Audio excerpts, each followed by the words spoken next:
자, 오늘은 가슴이 웅장해지는 이 월급쟁이 분들 재테크를 다들 처음에 시작을 하실 텐데 그 첫 단추를 어떻게 메어야 하는가 오늘 준비해 봤습니다. 자, 가슴이 웅장해지는 사회생활을 처음 시작하시는 분들도 계실 거고, 이 재테크란 거 자체를 처음 시작해 보려는 분들도 계실 거란 말이죠. 그럴 때 이 가장 먼저 통장을 가장 먼저 보게 되는데, 야 이게 참 통장이 보면 볼수록 침울해지는 그런 녀석인데, 이 월급이 통장에 그냥 스쳐 지나간다는 말이 진짜 제대로 느껴지거든요.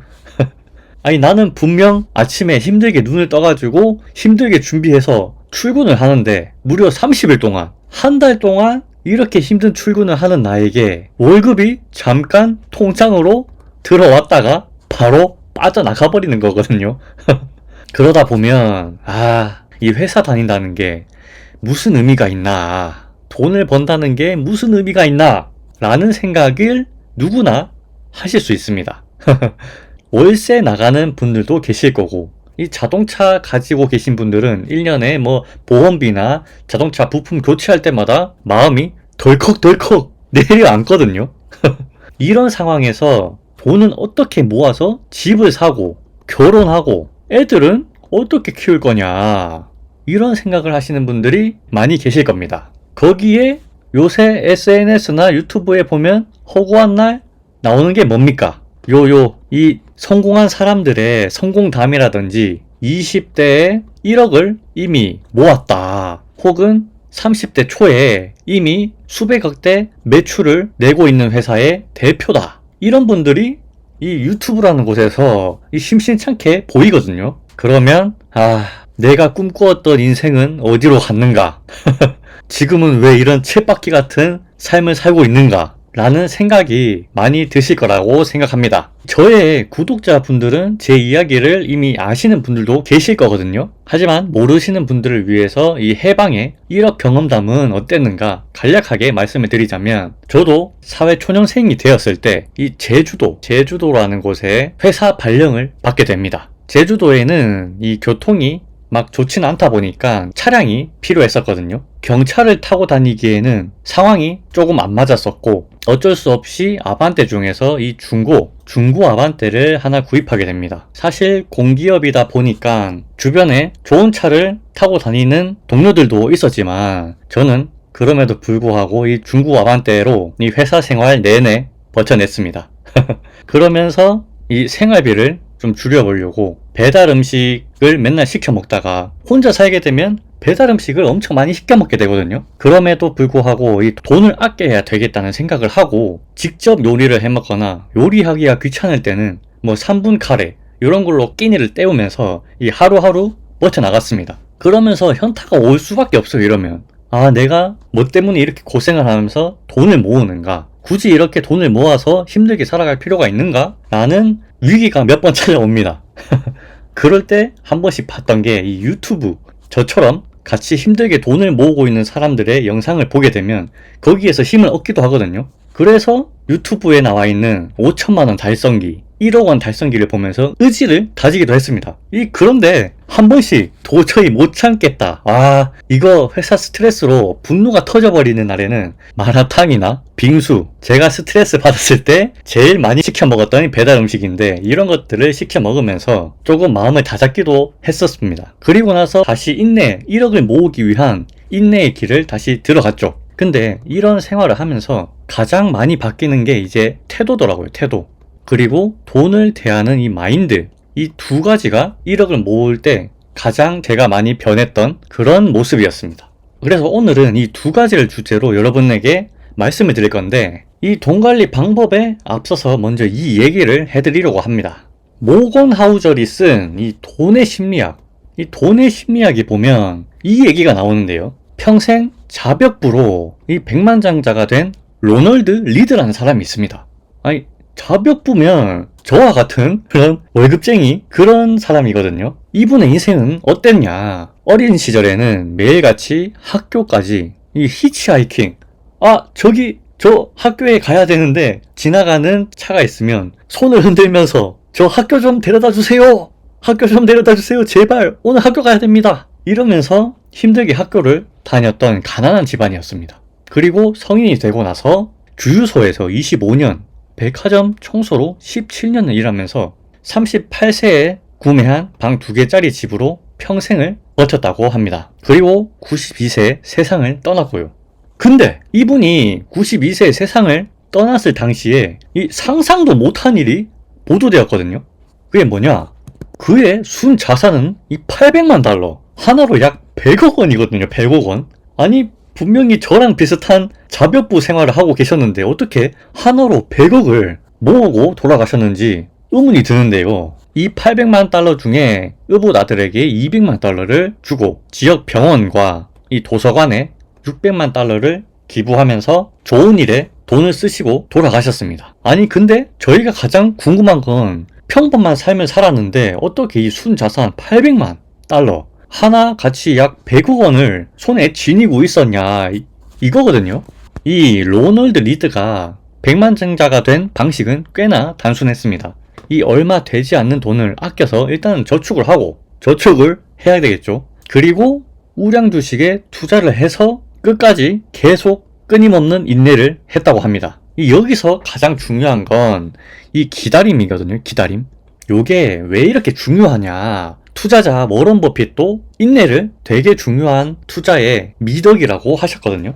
그러면 이 기다림이 왜 중요한지 설명을 드리자면 당장 5억 받기 vs 첫날에는 10원이 매일 2배로 증가해서 한 달 뒤에 되는 금액 받기 이 두 가지 중에 하나를 선택하라고 하신다면 여러분들은 어떤 걸 선택하실 것 같나요? 뭐 혹시나 이 도움이 될지 모르겠지만 15일 뒤에는 16만 3천원 정도가 된다고 합니다. 1일에 10원이었던 게 2배로 늘어나서 15일쯤에는 16만원 정도가 된다고 해요.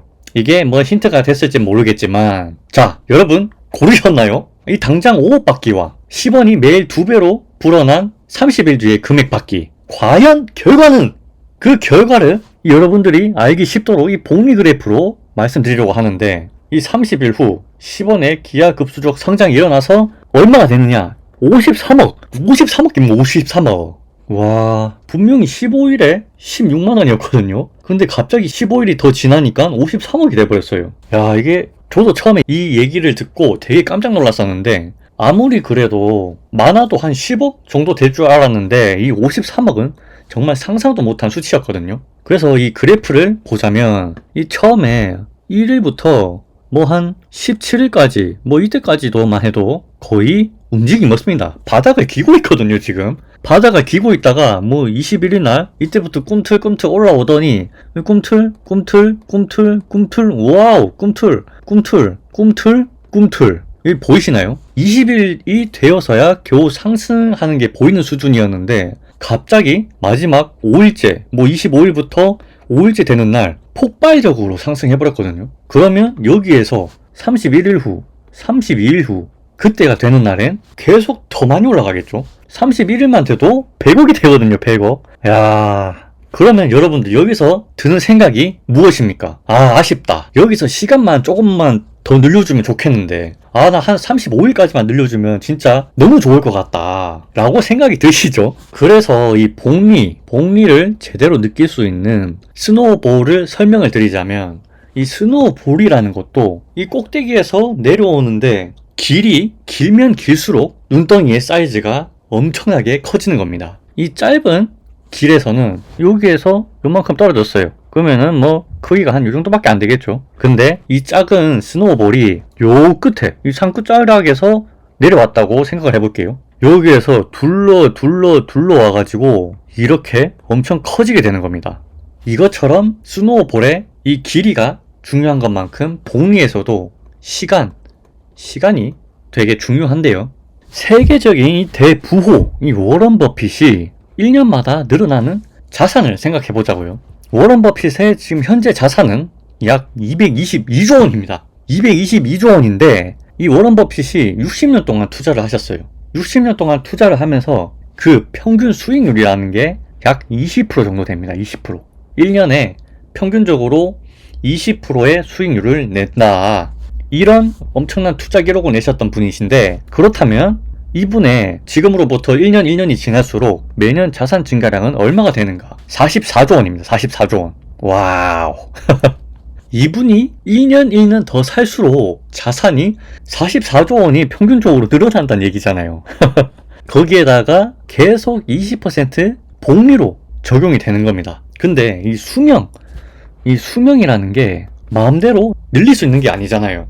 내가 지금 80살이지만, 내가 지금 90살이지만, 뭐 120살까지 살고 싶다고 하더라도 결국엔 자신의 정해진 수명이 있는 거거든요. 그렇게 되면 이 44조 원이라는 20% 상승이 끊겨버리게 되는 거죠. 끊겨버리게. 하지만 90살에 수명을 다한다고 쳤을 때 제가 40살에 시작을 했다. 그러면 이 정도 기간 동안 수익을 냈어요. 근데 이 뒤로는 이미 수명이 정해져 있다 보니까 더 늘릴 수는 없는 거죠. 대신에 우리가 반대로 생각을 해보면 차라리 일찍 시작한다면 수명을 늘릴 수 있는 효과와 똑같은 효과가 나타나는 거죠. 이 50년이라는 길이를 잠시 앞으로 땡겨와서 20살부터 시작을 했다. 그러면 70살에 매년 44조 원을 벌 수 있을 거고, 나머지 20년이라는 긴 기간을 투자 기간으로 더 늘릴 수가 있는 겁니다. 그래서 저희가 투자를 일찍 시작해야 한다는 이유가 바로 이런 이유에서거든요. Start early. 이 일찍 젊은 나이에 시작한 사람은 이 돈나무를 크게 키울 수 있지만, 늦게 시작한 분은 돈나무를 거의 지금 새싹만큼 키웠거든요. 이 정도밖에 키우지 못한다. 그래서 우리가 결국 투자를 할 거라면 투자는 일찍 시작을 해야 그 복리의 효과를 제대로 누릴 수가 있다. 이 말입니다. 자, 그러면 다음으로 이제 중요하다고 생각이 드는 게 이 절약인데요. 절약. 야, 절약을 생각만 해도 머리가 아프죠. 내가 지금 쥐똥만큼 버는 돈에 조금밖에 쓰고 있다고 생각하지 않는데 거기에서 더 절약을 하라는 말인가. 이놈의 자식이 차라리 벼룩에 간을 빼먹어라, 이렇게 생각하실 수도 있는데, 사실 이 수익률, 여러분들 중에서 투자를 해보신 분들도 계실 테지만 이 수익률을 높인다는 게 이 마음대로 되지가 않거든요. 대신에 이 투자금, 목돈의 크기를 늘릴 수 있는 방법이 뭘까 생각을 해보면, 물론 자신의 가치를 높여서 부업을 하든지 이직으로 더 높은 연봉을 받든지 하는 것도 좋지만, 이 그 전에 가장 쉬운 이 절약이라는 답이 있습니다. 절약. 무작정 뭐 돈을 아껴라 뭐 이런 말은 아니고요. 제가 절약을 위해서 드리기 좋은 습관 하나를 설명해 드리려고 합니다. 뭐 아실 분들은 많이 아시겠지만 이 당장 시작해야 할 게 이 가계부 작성이거든요. 가계부 작성. 저는 일단 이 편한 가계부라는 어플을 쓰고 있는데요. 절대 광고는 아니고 이게 무료라서 쓰기 되게 편합니다. 매일매일 자신이 소비한 금액을 이렇게 입력을 하고 한 달 동안 내가 얼마를 지출했는지, 어디에 많은 지출을 했는지 다시 되돌아볼 수 있는 시간을 주는 게 이 가계부 작성이거든요. 이걸 매일매일 적고 월급날에 한 달간의 지출을 정리합니다. 정리를 하면서 내가 이번 달에는 어디에 많은 소비를 했는지, 이 항목은 너무 돈을 많이 썼는데 이건 줄여야겠다. 줄여야 할 항목이 무엇인지 쉽게 보이기 때문에 자신을 되돌아보기 좋은 시간을 가질 수 있습니다. 그리고 저는 이거를 하면서 뭔가 좀 새로운 즐거움이 하나 생겼는데, 제가 그 돈을 썼을 때 추억이 다시 생각이 나더라고요. 친구들과 술을 먹었다거나 친구들과 같이 놀았다거나 가족과 어떤 시간을 보냈었는지 다시 추억하게 되면서 기억이 나니까 이 즐거움까지 생기더라고요. 이건 억지로 짜낸 내용은 아니고요. 여러분들도 해보시면 이런 즐거움이 생기는 이 가계부 작성을 발견하실 수 있을 겁니다. 그래도 이런 즐거움이 있어야 이 소비 지출을 줄이는데 큰 도움이 될 거라 생각을 하거든요. 제가 예전 영상에서도 이 말씀드렸다시피 소비를 할 때 생각해야 할 것들이 있는데요. 자세한 내용은 이 위에 제가 관련 영상을 띄워 놓을 테니까 참고해 주시면 정말 좋을 것 같고요. 여러분들이 소비하기 전에 이런 생각을 하고 접근하신다면 소비 지출을 줄이는데 큰 도움이 될 거라 생각을 합니다. 이 첫째가, 이건 혹시 나의 마시멜로가 아닐까? 마시멜로 실험에서도 나왔듯이 내가 이걸 참고 견디면 나중에 더 큰 투자 수익으로 돌아오지 않을까, 이런 생각을 해보는 겁니다. 아마 제가 관련 영상에서는 자세한 내용을 설명드렸기 때문에 이해가 잘 안 되시는 분들은 영상을 참고해 주시면 될 것 같습니다. 그리고 둘째는 이 돈의 10년 후 가치는 얼마일까? 내가 10만원을 아껴가지고 삼성전자에 투자를 했는데 10년 뒤에 삼성전자의 주가가 얼마나 될지 상상해보시면 여러분들이 야, 이거 지금 쓸 때가 아닌 것 같다 라고 생각을 하실 수도 있습니다. 그리고 셋째가 이것이 나에게 꼭 필요한 것인가? 이 사람이라는 게 소비를 할 때도 욕구가 있고 이 필요가 있습니다. 욕구라는 건 내가 정말 필요하지 않은데 그냥 소비를 하는 것 자체에 행복을 느끼는 욕구라고 할 수 있고요. 필요라는 건 정말 내가 이게 없으면 거의 살 수가 없어. 살 수가 없을 때 그때는 꼭 소비를 해야 하는 필요. 그런 느낌의 필요거든요. 어쨌든 이 세 가지를 소비하기 전에 생각을 해보시면 좋을 것 같습니다. 자, 그래서 오늘 여러분들이 제 영상을 보고 가져가야 할 게 뭐냐? 첫째가 이 복리의 힘. 아까 10원이 2배로 늘어났을 때 30일 뒤에 만들어지는 금액을 보셨죠? 그것처럼 이 복리의 힘은 대단한데 저희의 수명은 정해져 있기 때문에 최대한 일찍 투자를 시작해서 복리를 제대로 느껴라. 이게 첫 번째 저희가 이번 영상에서 가져가야 할 내용이고, 이 두 번째는 투자 수익률은 쉽게 늘릴 수 있는 게 아니다. 그 대신에 이 절약이라는 것을 해서 목돈, 투자금을 늘려라. 이 두 가지를 오늘부터 여러분들이 실천을 해보신다면 재테크 입문자들이 시작하기에 가장 효과적인 내용이라고 생각을 합니다. 오늘 영상이 여러분들에게 조금이나마 도움이 되셨으면 좋겠고요. 투자나 돈 관리 마인드, 기업 분석에 대한 얘기도 제 채널에서 얘기를 하고 있는데 구독을 하셔서 도움이 되는 정보와 마인드를 얻어가신다면 참 좋을 것 같습니다. 예.